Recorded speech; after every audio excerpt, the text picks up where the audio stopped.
Welcome to the show. In this episode, I recently had a great conversation with a PR manager at Home Depot. And they were explaining to me that apparently there's a shortage of carpenters in America. So we said, let's take a deep dive into this issue and figure out why America has so few carpenters. Is it because of IKEA? We're not sure. The Great Recession led to a carpenter exodus. The cultural and pay issues have stunted the profession's growth for far longer. When Desmond Collins was in his 20s, he cycled between the low-paying jobs at places like McDonald's and Taco Bell, grasping for any opportunity, he said, to make enough money where you're not pulling your hair out. Everything changed, when Collins bumped into a family friend who introduced him to carpentry. I myself love carpentry. As a kid, I did a lot of woodwork. I made jewelry boxes. I made a side table with a chessboard on top. I made stools and different things like that. Very cool way to spend your time and a very interesting hobby. So, the first few years weren't easy, right? The physical labor was taxing, and Collins had to prove himself among more experienced workers, right? And as a black man, he faced discrimination when applying to jobs. But nevertheless, after a 4-year apprenticeship, Collins, who is now 57, embarked on a successful career that has seen him work for a union, non-union companies, and finally as his own boss. His annual salary has reached up to $75,000, enough to buy a house in a suburb between San Diego and Los Angeles, vacation in Mexico, and save money. It's opened up so much of the world,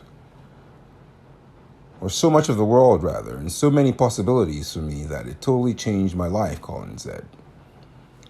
Talk to a lot of carpenters and they'll express sort of similarly warm feelings about the job.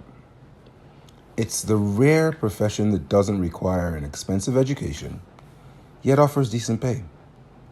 It's largely unaffected by automation or globalization. And aside from occasional downturns, carpenters are in steady demand. Yet, in America, there aren't many people following the career trajectory of Collins. Even among the other construction trades, which have long faced retention and recruitment problems, and for which, there were, 500,000 unfilled jobs this month of March, carpentry stands out for its shortages. Builders have more trouble finding carpenters than, let's say, roofers, electricians, or just about anything else, and by a wide margin. At the same time, carpentry also stands out for its importance. They're indispensable for really any kind of residential construction project. Paul Emrath, VP of Surveys and Housing Policy Research for the National Association of Home Builders, said, as people reckon with expensive real estate amid a national housing shortage and enduring long wait times for repairs and remodeling, the question is more important than ever. Why doesn't America have enough carpenters? So let's take a deeper dive in to figure this out. We're reeling from the Great Recession. You don't have to look hard to find Americans trying and failing to hire carpenters during almost any era. Shortages popped up on a regional basis as far back as the 1940s and became entrenched nationally in the 90s. Since then, one of the only reprieves from the shortage was when the financial crisis hit in 2008. There was no longer a scarcity of carpenters because hardly anybody was building. As soon as construction slightly bounced back in 2011, builders began worrying about a shortage of carpenters again. Many of the carpenters who lost their jobs in the financial crisis left the industry for good. And now that home construction is approaching pre-Great Recession levels, the shortages have reached new highs. In 2018, a survey by the National Association of Home Builders revealed 90% of single-family builders reported a shortage of rough carpenter subcontractors. Those numbers were even higher in the NAHB's poll from the last time they did it was in 2021. So builders were finding it harder to hire the types of carpenters than any other building trade. What they were comparing is carpenters in terms of framing, carpenters, rough carpenters, finished, bricklayers / masons, plumbers, concrete workers, electricians, drywall workers, HVAC workers, painters, flooring installers, roofers, excavators, landscapers, weatherization, and maintenance. So wherever we are, in terms of shortages of labor, the shortages are always the most acute when widespread for the categories of carpenters. And the carpenter shortage could be worse were it not for pandemic-rooted supply issues. So home builders would need even more carpenters if it didn't take them several months to procure enough lumber to start a new house. But the shortage of carpenters has still led to construction delays and higher expenses for builders. As Ed Brady, president of the Home Builders Institute, told the website Bankrate, he used to pay carpenters about $2.50 per square foot to frame a house, and now pays nearly 3x as much, a cost that is passed on to consumers. Yet, even with rising wages, carpenters find they're not making enough money. So why are carpenters making far less than, let's say, plumbers? If you compare the median wage of a carpenter to a fast food worker, a bus driver, or a real estate agent, Carpentry wins. But if you compare carpenter pay to almost any other building trade, the other trade comes out on top. A recent analysis of U.S. Bureau of Labor Statistics data by the NAHB indicated carpenters with median annual earnings at $48,000 a year ranked last in median pay out of 19 of the most common trades. So, we'll start from the top and go down to the bottom. Carpenter versus other construction jobs. At the top comes elevator installers, then power driver operators, first line supervisors, rock splitters, rotary drill operators, boiler makers, building inspectors, explosives workers, tapers, structural iron workers, plumbers and pipe fitters, brick masons, paper hangers, electricians, sheet metal workers, operating engineers, reinforcing iron workers, and terrazzo workers. And carpenters come in at the bottom at $48.2 thousand. Elevator installers come out at the top at $98.6 thousand. The lower wages of carpenters have been consistent for generations, although the difference between them and other popular trades were previously not as drastic. In the mid-1920s, for instance, an average carpenter made 5% less than an average electrician. The difference now is 14%, so the pay gap has also grown between carpenters and plumbers. You have to look at it as underpaid in relation to almost any other sector in terms of what you're putting in and what you're getting out financially. said Ethan James, a carpenter who runs the YouTube account The Honest Carpenter. Shout out to him. James used to operate his own business in Raleigh, North Carolina area, allowing him to make more than union carpenters and carpenters who work for construction companies. He typically signed on for projects that paid him about $60 an hour, but his rates still lagged behind what independent plumbers, $80 to about $130 per hour, electricians, $75 to about $120 per hour, and HVAC technicians, $120 to about $180 per hour, commanded in the same region, according to James. So he sees a few reasons for why carpenters make less money than their peers in the trades. Extensive nature of the job. Carpenter projects, both remodels and new builds, often take weeks or months, whereas plumbers and electricians can finish jobs in a matter of hours. That makes sense. James says it's hard to charge for higher amounts over longer periods of time. Right. You have a clog in your toilet, you're calling a plumber to fix it immediately. It's not a long-term project.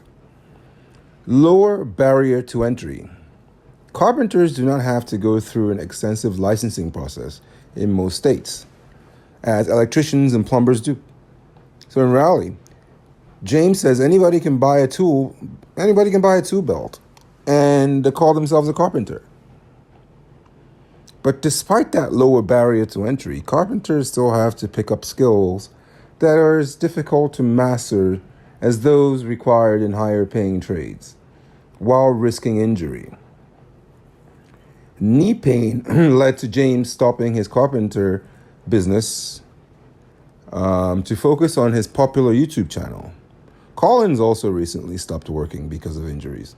So why is anybody going to do, carpentry anymore if they can make money doing something else, especially better money even doing another trade, James asked. Good question. Coupled with the Great Recession spurred exits of carpenters from the workforce, the salary gap counts as an economic reason for America's carpenter shortage. But there are also cultural reasons for why carpenter numbers have been so low for so long. This also brings us into the issue of deportation in politics and how immigrants are more likely to take on these roles. Disenfranchising work, right? Women and black workers. So, Nikkei Hunter was inspired by construction at a young age, dreaming of turning raw materials into something communities can use forever. But her father warned that she would never make it. She said, my dad kept it prevalent in my mind that it wasn't a space I'd be brought into. And she was right. Most young carpenters face hazing when they start. But Hunter, like many black and female carpenters, dealt with racial animosity and isolation. One time, she says, 2 carpenters pulled back a 2x4 piece of lumber and let it slap her in the face. Between the verbal and physical abuse and the failure of the experienced carpenters to provide instruction, it took her 7 years to finish an apprenticeship that was supposed to take about 4 years. So to get the other workers to train her and eventually rise to the level of foreman, Hunter says that she had to sort of conform to be an a-hole and laugh at the racist and sexist jokes she regularly heard. Collins, who wrote the Black Carpenter's Guide, experienced similar racism in the San Diego area. He recalls instances where leaders at union job sites would tell him no work was available, only to hear from a coworker that the leadership was bringing on everyone except black carpenters. When he did get jobs, he would often be excluded from higher paying positions like foreman. They just want you to show up and be happy and keep your mouth shut, Collins said. That's pretty much it in a nutshell. Very unfortunate indeed. So carpentry is not the only trade plagued by systemic racism and sexism. but the few diversity statistics available indicate its problem may be worse than other trades, preventing carpentry from attracting a wide enough pool of prospective workers. According to HBI, a nonprofit partner of National Association of Home Builders, 30% of carpenters are foreign-born. The share of painters, roofers, drywall installers, and cement masons is 39% or higher. BLS data shows that only 3% of carpenters are women. Women make up 47% of America's workforce overall, but it's just 11% of construction professions. 6% of carpenters are black, according to the BLS, which is in line with the rest of the construction industry and below the share of black employees represented in the entire economy, which comes in at 12%. So in December 2021, Hunter left her union carpenter job. She now works for the Oregon Tradeswomen as a culture change liaison in the Rise Up program. The organization's mission is to train construction leaders on diversity and inclusion, so they'll be better prepared to mentor trade workers in less hostile environments. As we know, DEI is something that the Trump administration is trying to get rid of. Construction will not make it if they cannot diversify their front, Hunter said. So, can carpentry be saved? People who work in or study the trades find a reason for the carpenter shortage that stands above nearly everything else: exposure. For generations, young people have been encouraged to place college above work in the trades and to see college as sort of a binary choice separate from the trades. So stigmatizing the work and decimating the programs that once introduced teenagers to carpentry and other skills. As a result, hardly anyone picks up a saw at a young age. Most people never even watch somebody engage in carpentry or have any idea what it takes to become a carpenter. There isn't much of an obvious pathway at all, said Sarah Smith, co-founder of Sawhorse Revolution, a Seattle-based nonprofit that provides community and education for young carpenters. And many former paths have closed. In Seattle, Smith notes 17 public high schools once had woodshop classes. I definitely had woodshop classes when I was in school. It was one of my favorite things. A number that shrunk to 3. Because of recent budget cuts, the future of Seattle Central College's Wood Technology Center is in limbo. Ever so slightly, though, Smith sees heightened opportunities around carpentry from other sources. So one of the Seattle high schools that dropped woodshop, for instance, resuscitated the program, bringing the number of schools with woodshop to 4. Several states have increased funding for career and technical education in recent years. Nationwide enrollment in construction programs at the high school level has rebounded to 2007 levels after being on the decline for several years. There's also the TikTok and Instagram factor. Let's take a look at that. For the last 20 years, the U.S. has been awash in reality TV programming centered on houses. But those television shows have usually glorified designers and sort of realtors rather than the people who actually build and renovate homes. Social media has added a new dimension.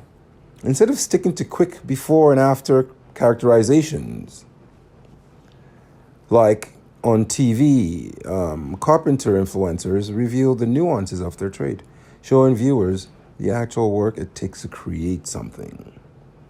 That's the part that I find some solace in, said Misha Fisher, chief economist at Angie, knowing that there are now people on Instagram that have, 1 million followers and they're in the trades. That's amazing. But will it still take immense? It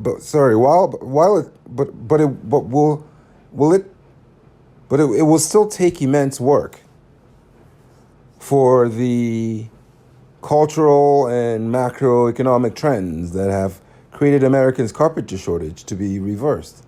And if they're not, James, who is, the honest carpenter on YouTube, warns that average people struggling with high prices and a record low number of houses on the market should prepare for more of the same in the future.